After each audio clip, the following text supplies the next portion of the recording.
There are 9 specific traits that separate a super empath from every other kind of deeply feeling person, and understanding them matters for a reason that goes beyond simple self-recognition.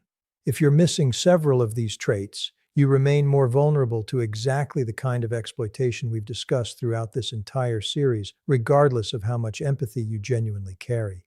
These traits aren't optional extras.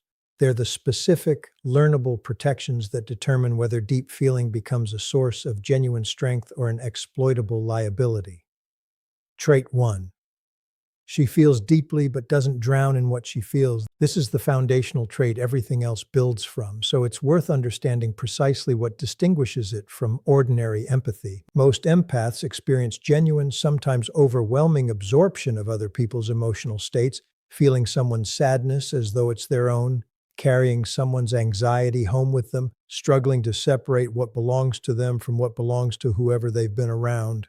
A super empath feels this same depth, but has built a specific capacity most people never develop: the ability to notice an emotion fully, without that noticing collapsing into complete absorption. She can sit with someone's grief, genuinely moved by it, while still maintaining enough internal separation to know clearly that this grief belongs to them, not to her.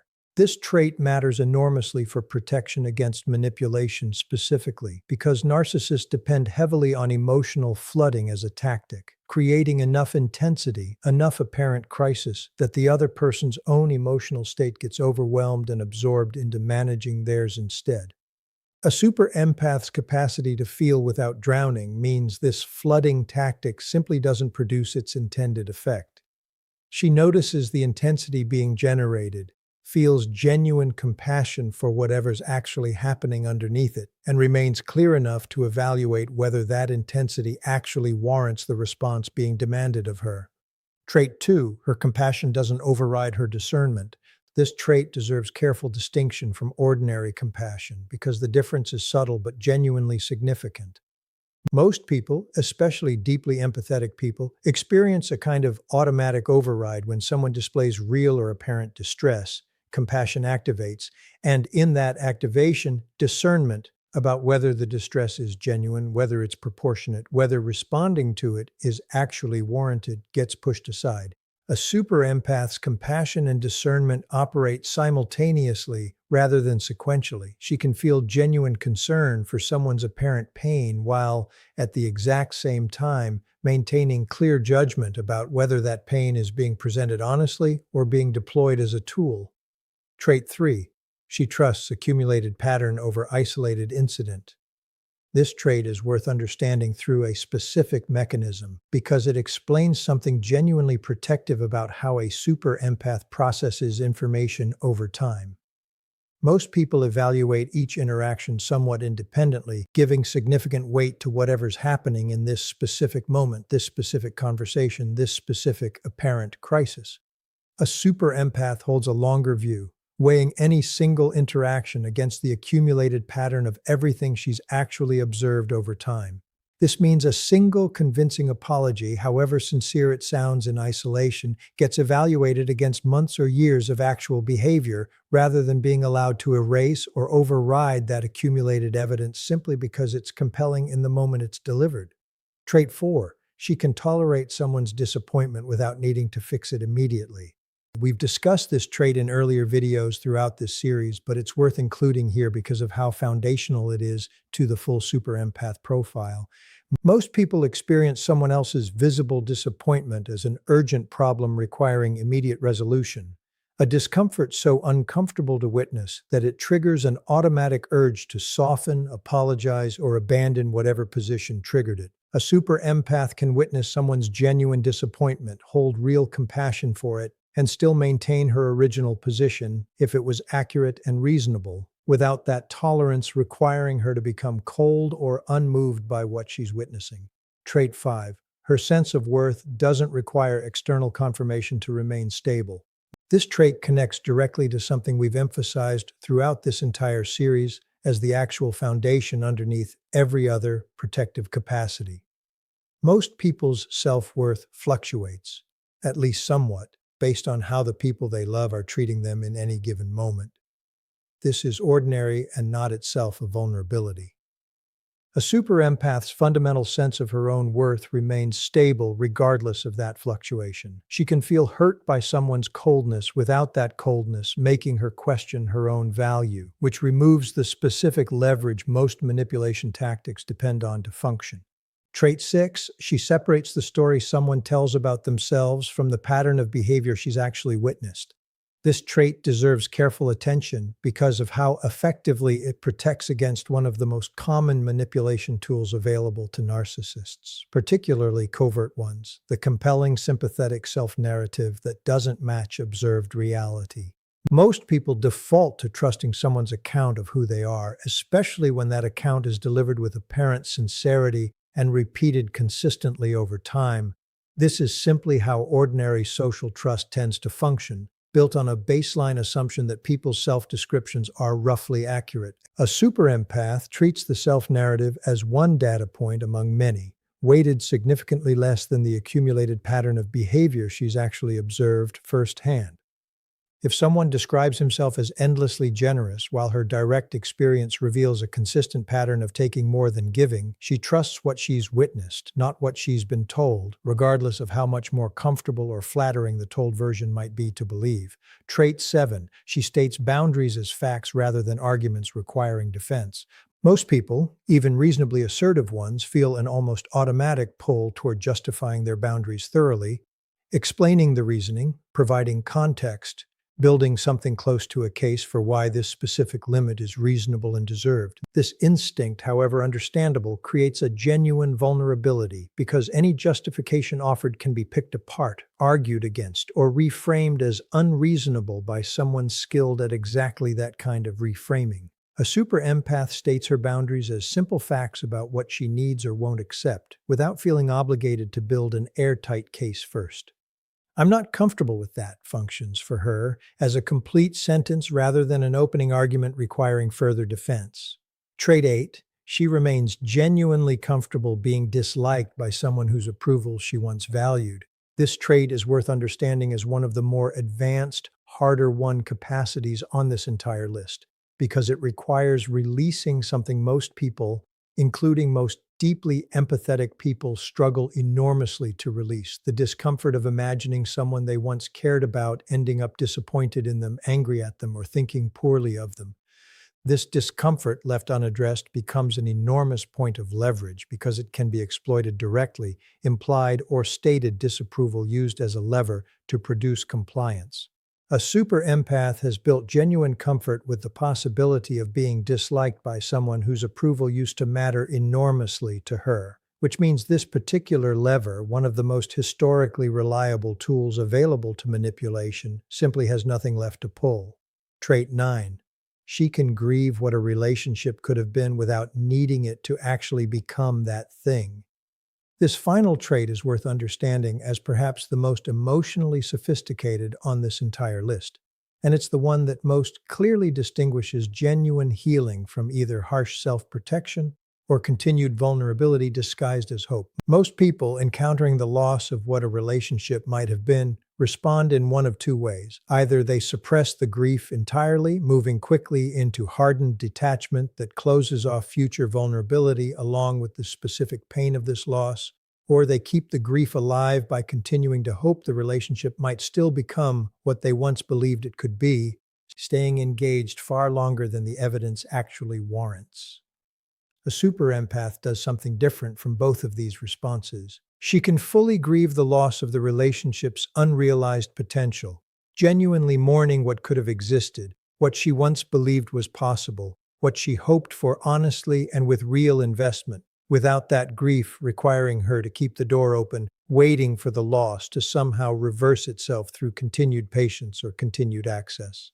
This trait matters enormously because it protects against one of the most common and most exhausting patterns among empaths who haven't yet fully developed it: the tendency to confuse genuine grief with an active invitation to keep trying. A super empath can hold both real, complete sorrow about what didn't happen alongside real, complete acceptance that it isn't going to happen, without needing to resolve that tension by either shutting down her grief prematurely or reopening a door that clarity has already correctly closed. Taken together, these 9 traits describe something genuinely rare, and it's worth understanding clearly why the combination matters so much more than any single trait on its own. Each trait alone offers real but limited protection. A person with deep discernment but no stable self-worth remains vulnerable to erosion over time. A person with strong boundaries but no capacity for genuine grief remains vulnerable to either premature hardening or repeated exhausting cycles of hope and disappointment.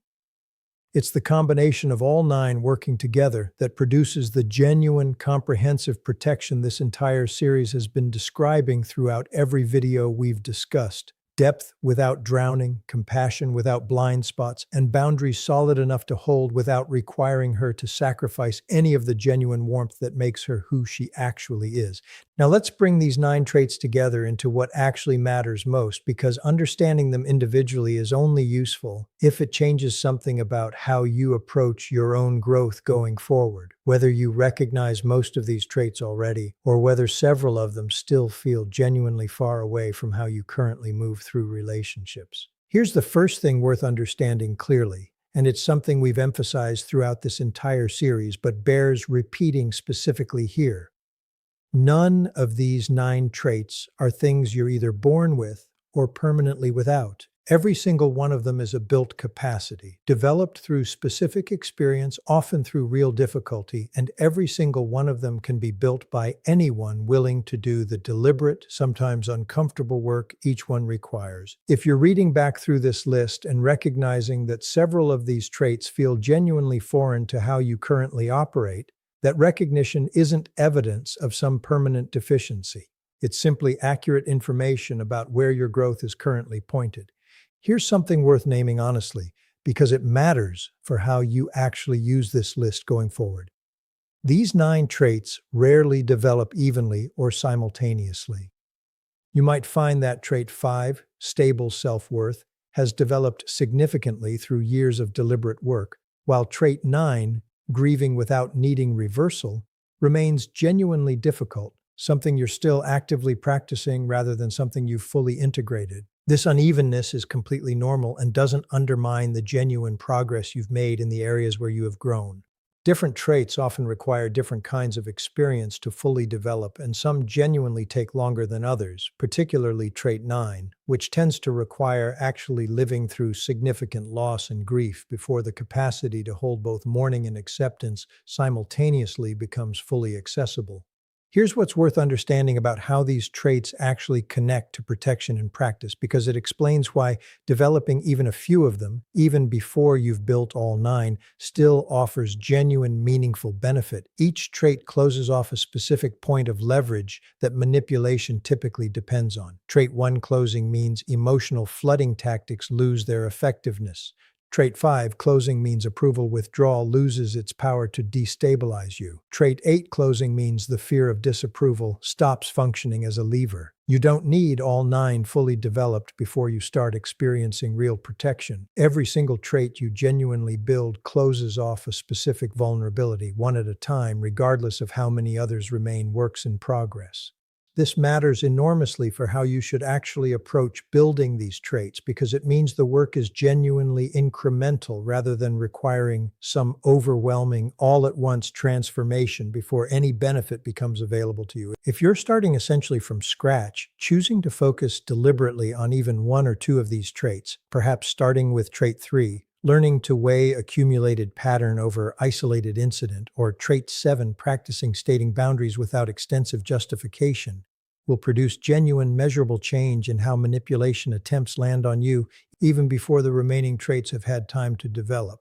Here's the final thing worth understanding as we close out this entire discussion, and it's the piece that matters most regardless of where you currently stand across these 9 traits. Building this combination was never actually about becoming impervious to hurt, or building yourself into someone incapable of being affected by other people's behavior. Every one of these 9 traits, examined closely, protects your capacity for genuine connection rather than diminishing it. Feeling deeply without drowning means you can stay present for real intimacy without losing yourself in it. Compassion alongside discernment means you can genuinely care about people without that care being exploited. Boundaries, as simple fact, mean you can maintain real closeness without that closeness requiring your constant self-erasure to sustain. The super empath isn't someone who stopped being deeply, genuinely feeling. She's someone who's built the specific structure around that depth that lets it remain fully intact, fully accessible, and fully protected all at the same time. That combination, depth alongside genuine, hard-won protection, is available to anyone willing to build it, trait by trait, through the same kind of patient, deliberate work this entire series has described across every video we've walked through together. Wherever you currently stand across these 9 traits, understand that the work ahead of you is genuinely worth doing, not because it will make you harder or colder, but because it will finally let the depth you already carry exist in a life that actually protects it, rather than one that continues unnecessarily to cost you every time you offer it freely to someone who was never going to honor it the way it deserved.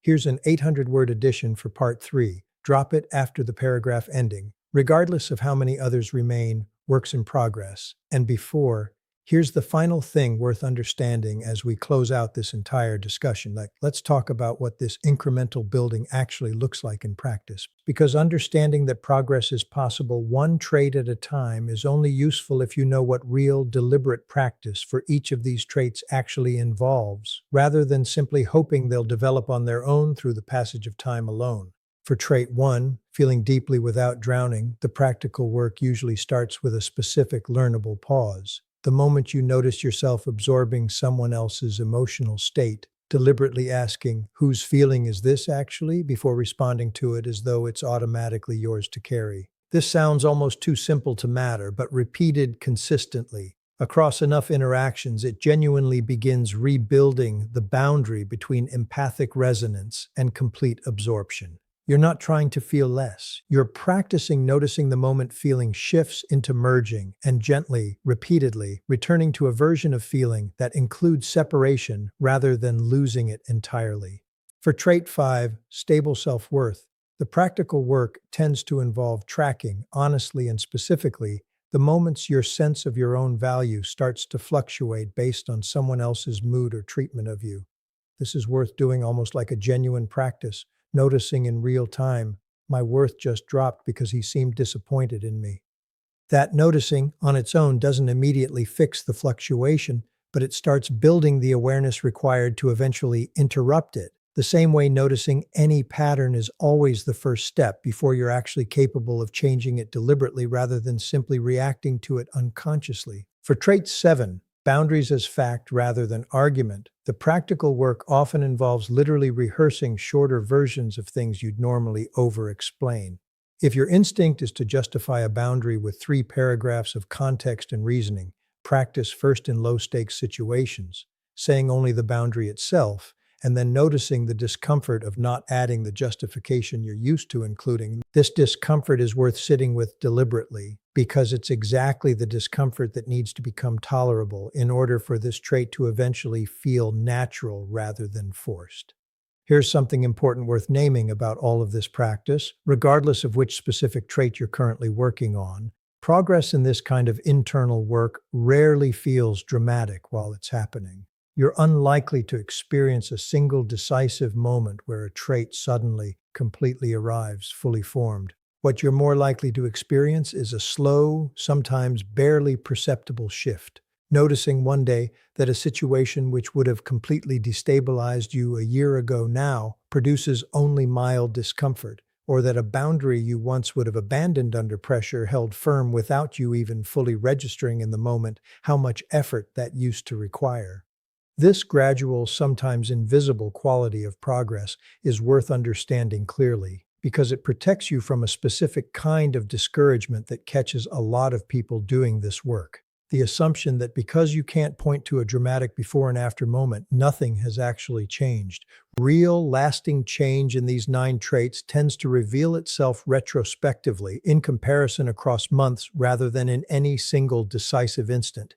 This is why it's worth periodically looking back, honestly, not at last week, but at where you were 6 months ago, a year ago, to actually notice the trajectory, because the day-to-day experience of building these traits rarely feels like enough on its own to convince you anything meaningful is happening. It's also worth understanding that setbacks during this process don't erase the progress that's already been made, even when they feel in the moment like evidence that nothing has actually changed. If you've built genuine progress in trait 4, tolerating disappointment without immediately fixing it, and then find yourself, during a particularly exhausting week, collapsing back into the old pattern of appeasement the moment someone looks upset with you, that single instance doesn't erase months of genuine growth. It simply reflects that the new pattern, while genuinely developing, isn't yet as automatic or as resilient to exhaustion and stress as the old pattern, which had years, sometimes decades, to become deeply ingrained before you ever started this work at all. What actually matters across all 9 traits and across however long this entire process takes is simply continuing to return to the practice again and again, even after setbacks, even when progress feels invisible, even when some traits develop faster than others in ways that can feel discouraging by comparison. This return, not perfection, not linear progress, just continued, patient return to the practice is genuinely what builds each of these 9 traits over time, the same way it's built every other capacity we've discussed throughout this entire series.